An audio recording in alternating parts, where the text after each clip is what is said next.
Hongju terhanyut dalam suara detak jantung Hoyong seketika dokter dan suster menghampiri mereka. Dokter mengatakan seharusnya dia yang mendengarkan detak jantung seseorang. Kemudian Hoyong keluar dari ruangan, sementara Hongju menjalani pemeriksaan. Hongju merasa bingung mengapa Hoyong melakukan itu barusan. Ia beranggapan mungkin Hoyong menyesal telah menghinanya kemarin. Saat mengingat suara detak jantung Hoyong yang semakin cepat, dia berpikir yang tidak-tidak dan mengatakan itu tidak mungkin. Dia pun segera menjernihkan pikirannya dengan mengacak-ngacak rambutnya agar otaknya kembali jernih.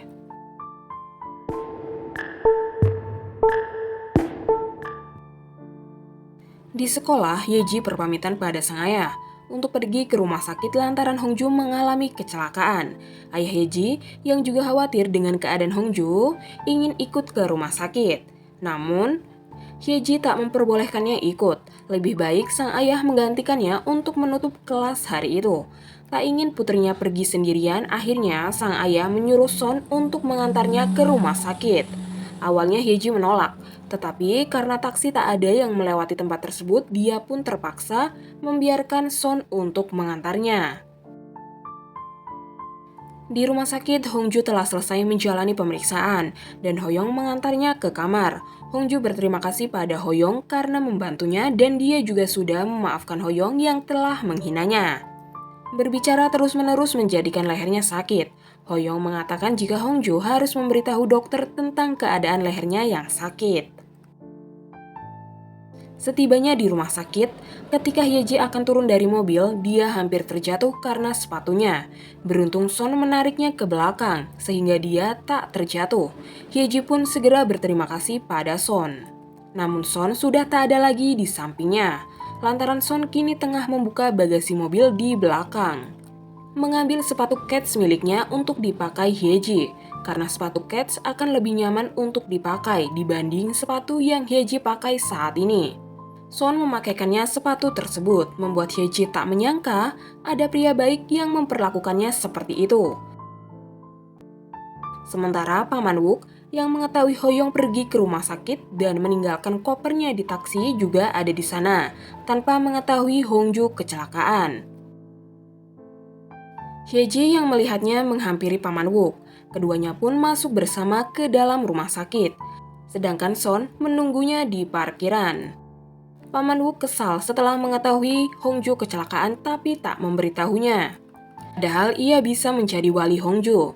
Seketika Yeji bertanya apa Paman Wook sudah mengetahui jika Hoyong menyukai Hongju.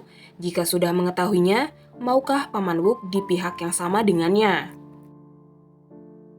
Setelah lehernya digips, Hongju dan Hoyong menaiki lift untuk keluar dari rumah sakit. Di sana mereka berdesak-desakan, membuat Hongju dan Hoyong tak sengaja saling bersentuhan, dan keduanya pun saling menatap, menjadikan Hongju mengingat kenangannya saat bersama Hoyong. Dia rasa dia sudah gila lantaran terbayang kenangannya dengan Hoyong. Mereka pun keluar dari lift, dan Hongju mengajak Hoyong untuk berbicara.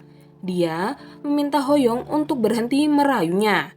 Mungkin karena Hoyong sudah tinggal lama di Amerika, ini sudah biasa bagi Hoyong. Tapi tidak untuk orang lain. Mereka bisa saja salah paham atas perilaku Hoyong.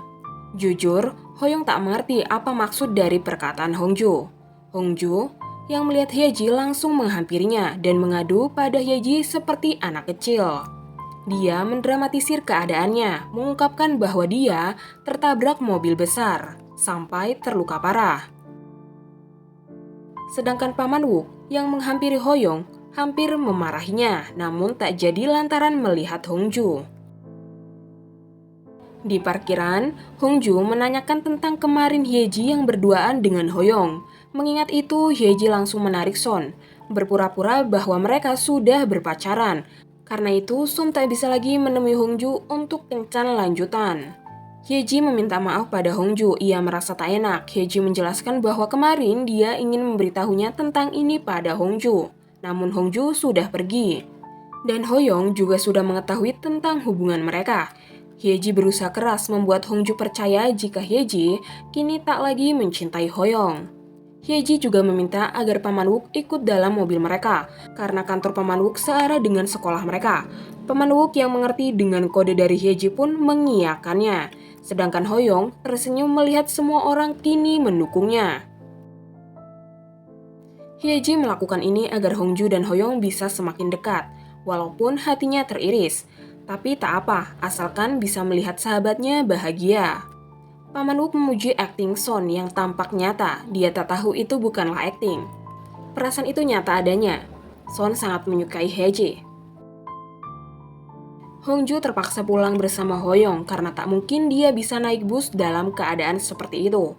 Di dalam mobil, dia berpura-pura tidur untuk menghindari Hoyong. Namun upayanya terganggu lantaran mendapatkan panggilan masuk dari rekan kerjanya. Hoyong tersenyum melihat itu. Tak lama ibu Hoyong menghubunginya, namun dia tak menjawab panggilan tersebut. Hongju menyuruhnya untuk mengangkat panggilan tersebut karena dia juga sudah selesai berbicara dengan rekannya. Tetapi bagi Hoyong itu tak terlalu penting. Kemudian Hongju bercerita bahwa hari ini sebenarnya dia ada rapat. Tapi karena dia menghilang, semua orang menghubunginya. Hoyong mengira Hongju membolos lagi seperti waktu itu. Namun tampaknya Hongju tak mengingat kejadian tersebut. Dia berusaha mengingat itu kembali. Dan muncullah ingatan ketika mereka akan menginap di tempat tersebut. Hongju kemudian meminta untuk mencari taksi saja agar mereka bisa secepatnya kembali. Hoyong mengikutinya di belakang. Seketika sepatunya terasa menginjak sesuatu. Dan dia pun ingin memeriksanya dengan berpegang pada pagar pembatas. Namun tak disangka, dia malah terjatuh ke bawah lubang berlumpur. Sebenarnya sudah ada peringatan untuk berhati-hati, namun Hoyong tak melihat peringatan tersebut. Hongju yang sadar Hoyong tak ada di belakangnya mencari keberadaan Hoyong. Hoyong memanggilnya menjadikan Hongju berhasil menemukannya. Melihat Hoyong yang ada di bawah, tentu saja Hongju akan tertawa. Setidaknya, itu mampu menghilangkan rasa sedih di dalam dirinya. Kemudian Hoyong meminta Hongju untuk membantunya dengan mencarikan tali atau semacamnya agar dia bisa naik. Hongju pun menurutinya. Ia mencari tali tersebut. Namun Hoyong yang sendirian di bawah merasa ketakutan mendengar suara katak. Ia pun berteriak, memanggil Hongju, memintanya untuk cepat mencari tali dan jangan meninggalkannya. Hongju sejak tadi juga berusaha untuk tak meninggalkan Hoyong. 30 menit kemudian, kini Hoyong tak hanya sendirian di lubang itu, Hongju juga ada di sana. Sebelumnya, Hongju tak menemukan tali. Dengan otak briliannya itu, dia akhirnya menarik Hoyong menggunakan daun kering yang ada di sana. Tentu saja daun tersebut tak mampu menahan beban tubuh Hoyong. Hingga akhirnya Hoyong pun tenggelam. Hoyong yang tak bersuara saat Hongju memanggilnya, menjadikan Hongju panik. Tanpa pikir panjang, dia pun menceburkan dirinya ke dalam lubang tersebut. Dia meminta maaf untuk ketidakkecerdasannya itu. Seharusnya Hongju meminta bantuan pada orang lain bukan malah ikut serta. Tapi yang sudah terjadi ya sudahlah, nikmati saja. Kemudian Hoyong bertanya apa Hongju tak takut berada di lubang tersebut. Untuk apa takut jika ada Hoyong di sebelahnya? Lebih menakutkan di atas saat suara katak memenuhi telingamu. Mendengar itu, Hoyong tersenyum, menyombongkan dirinya yang tak takut pada katak. Ucapan biasanya tak sesuai dengan kenyataan. Seperti sekarang, katak yang merasa terganggu karena mereka membicarakannya mulai memunculkan suaranya, menjadikan Hoyong ketakutan sehingga memeluk Hongju. Sadar, Hoyong pun langsung melepaskannya dan berpura-pura melihat dinding di sekitar. Sedangkan Hongju tersenyum sambil mengatakan dasar pengecut. Hongju kini yang sudah mengingat kejadian itu tertawa dan melanjutkan jika mereka keluar dari lubang saat matahari terbit. Para tentara yang membantu mereka saat itu, Hoyong, sangat ketakutan. Hongju tak menyadari bahwa kejadian itu ada karena dia selalu melupakan kenangan buruk. Apa kenangan itu buruk bagimu? Tanya Hoyong. Bagi Hongju, semua yang menyangkut Junho itu buruk. Tapi kenangan itu tak ada kaitannya dengan Junho. Kenangan itu tentang mereka. Bagaimana bisa itu dianggap buruk? Setibanya di rumah, Hoyong ingin membantu namun Hongju tak memperbolehkannya. Hongju menaiki tangga dengan bantuan kruknya, namun kruknya seketika tersangkut. Dia bisa saja terjatuh jika tak ada Hoyong yang menangkapnya. Hongju dibawa ke kamar Hoyong. Hongju bersyukur dia selamat. Kemudian Hoyong menanyakan resep dari dokter dia yang akan menebusnya, sekalian membeli makan malam. Bersamaan dengan mengambil resep, kartu nama Hongju terjatuh tanpa disadarinya. Hoyong pun pergi meninggalkan Hongju. Sementara Hyeji, Son, dan Paman Wook ke restoran Sangpil alih-alih ke kantor. Hyeji menceritakan kejadian hari itu pada Sangpil. Sangpil keceplosan mengatakan jika dari dulu memang Hyeji tak akan bisa bersama Hoyong. Jadi kau sudah tahu mengapa tak memberitahuku sejak dulu? Bagaimana Sangpil bisa memberitahunya jika Hyeji sangat menyukai Hoyong? Kau saja yang tak sadar dengan perasaan Hoyong padamu. Sementara Paman Wook baru menyadari bahwa keponakannya itu cinta pertama Hyeji. Hyeji mengungkapkan pada semuanya jika dia sudah baik-baik saja sekarang. Tak perlu mengkhawatirkannya. Di rumah, Hoyong sudah pulang. Dia mendekati Hongju dan menciumnya. Tapi semua itu hanyalah mimpi belaka. Pikirannya kini tak jernih sama sekali.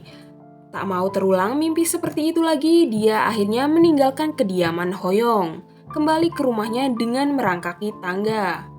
Hoyong yang kembali melihat Hongju yang tak menurut untuk tetap diam di rumahnya, akhirnya memutuskan untuk menggendong Hongju ke atas.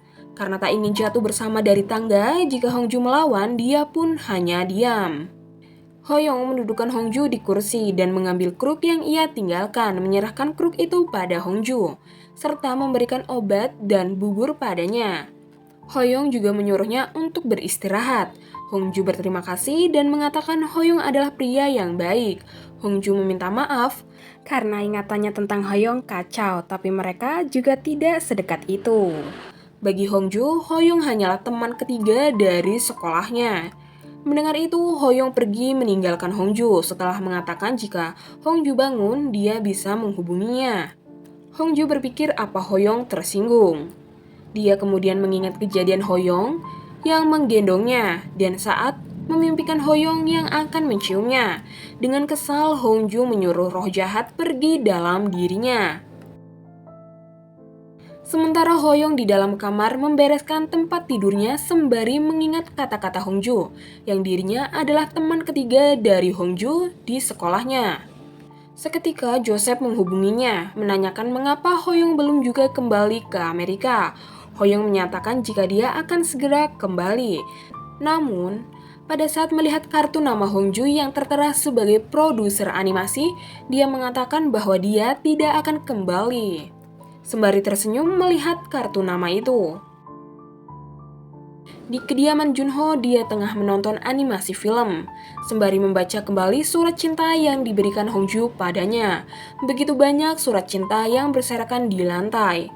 4 tahun yang lalu, saat Junho diwawancara sebagai penulis setelah dia memenangkan anugerah untuk pertama kalinya, Hongju menghadirinya. Dia mengatakan dia akan menonton Junho di wawancara sampai selesai.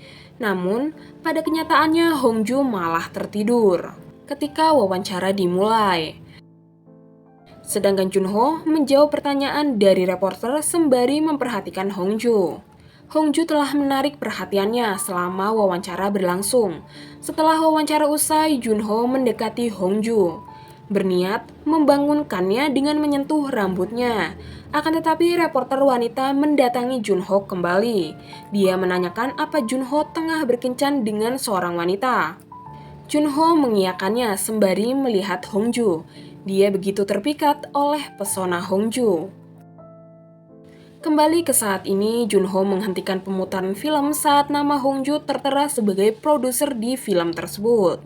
Tak lama James datang, Junho mengatakan jika sepertinya Hongju tak ingin bekerja sama dengannya. Karena sejak pagi Hongju tak menjawab panggilan darinya dan tak menghadiri rapat. Menurut James, seharusnya Junho jujur pada Hongju jika 3 tahun lalu dia meninggalkan Hongju karena suatu alasan. Junho mengalami serangan panik dan tak bisa menulis lagi, sehingga dia mendapat pelanggaran menjadikan semua uangnya habis. Namun Junho tak ingin menjatuhkan Hongju. Dengan keadaannya saat itu, Hongju selalu berpikir Junho adalah penulis terbaik di dunia. Tapi seandainya saja Junho mengatakan kebenarannya, mungkin sekarang Junho akan baik-baik saja, dan Hongju tak akan terus-menerus menangis. Untuk mengubah suasana hati temannya, James akhirnya memberitahu kabar gembira jika Hongju bersedia menerima proyek dari Junho. dan akan menjadi produser utama. Junho sangat senang mendengarnya. Dia sudah menduga Hongju akan menerima proyek tersebut. Karena alasan Hongju bekerja sebagai pembuat animasi adalah Junho. Hongju ingin membuat karakter animasi Junho. Kini Junho akan merubah semuanya kembali seperti semula. Hoyoung memandangi kartu nama Hongju dan mengingat masa lalunya. Sudah terlalu lama mereka berada di lubang berlumpur. Untuk itu, mereka berusaha mengatasi rasa kantuk yang melanda dengan menceritakan rahasia masing-masing. Jika rahasia dari salah satu mereka tak menghilangkan rasa kantuk, maka mereka berhak menyentil dahinya. Rahasia pertama diungkapkan Hongju yang menyatakan jika Junho sangat tampan. Tentu, rahasia itu tak menarik bagi Hoyoung sehingga dia menyentil dahi Hongju. Kini giliran Hoyoung. Hoyoung mengungkapkan bahwa dalam pelajaran matematika saat ulangan tengah semester dia salah satu dalam soal tersebut. Bagi Hoyoung, salah satu dalam soal matematika itu sangat memalukan, karena dia murid terpandai di sekolahnya. Namun tidak bagi Hongju, menurutnya Hoyoung sangatlah jenius, lantaran dia pernah mendapat peringkat terakhir di seluruh murid sekolah. Saat pelajaran bahasa Inggris, jawabannya tak ada yang benar satupun. Wow, Hongju, itu sebuah rekor. Kemudian Hoyoung mengungkapkan bahwa dulu dia ingin menjadi sutradara animasi. Mendengar itu, Hongju sangat senang karena dirinya juga sangat menyukai film animasi. Dia belajar tentang cinta juga dari sana. Tapi mengapa Hoyoung menginginkan menjadi sutradara itu dulu? Apa sekarang Hoyoung tak lagi menginginkannya? Menurut Hoyoung, tak semua impian bisa diwujudkan. Kemudian, Hongju memutuskan mengambil alih pekerjaan impian Hoyoung. Sebab dia selalu bingung saat ditanya wali kelas tentang karirnya di masa depan. Untuk saran yang bagus itu, Hongju berjanji dia akan memberikan 5% dari gajinya menjadi sutradara animasi, dan Hoyoung pun menyetujuinya. Pagi harinya Hongju menerima pesan grup dari Hyeji, dan sambil yang menanyakan keadaannya. Seketika Hyeji memasukkan Hoyoung ke dalam grup. Hoyoung meminta Hongju turun untuk sarapan. Jika tidak, dia akan naik ke atas. Hoyoung menyiapkan makanan sesuai saran sang pil yang mengatakan jika Hongju tak menyukai makanan asin. Dia juga menyediakan tiramisu karena Hongju sangat tergila-gila dengan tiramisu sesuai perkataan Hyeji. Saat itu, Hoyoung memberikan kartu nama Hongju dan mengatakan 5% dari gajimu. Hongju tak mengerti apa maksud Hoyoung, namun kemudian dia mengingat kembali kenangan itu. Dia segera membantah, menurutnya saat itu dia kehilangan akal karena jatuh ke lubang lumpur. Jadi semua ucapannya tidak benar. Melihat Hongju yang panik, Hoyoung tertawa. Hongju sangat serius dalam hal ini. Padahal Hoyoung tak mungkin mengambil uangnya yang tak seberapa itu. Ya, kamu pasti sangat sukses, celoteh Hongju yang kesal. Tidak mudah merebut hati Hongju karena kisah cinta sebelumnya bersama Junho. Dia mengalami perpisahan yang menyedihkan. Sampai sekarang, Hyeji berusaha agar Hongju melupakan Junho dengan mengatur kencan buta untuk Hongju. Namun, Hongju yang sudah tak percaya lagi akan cinta tak mau untuk berkencan.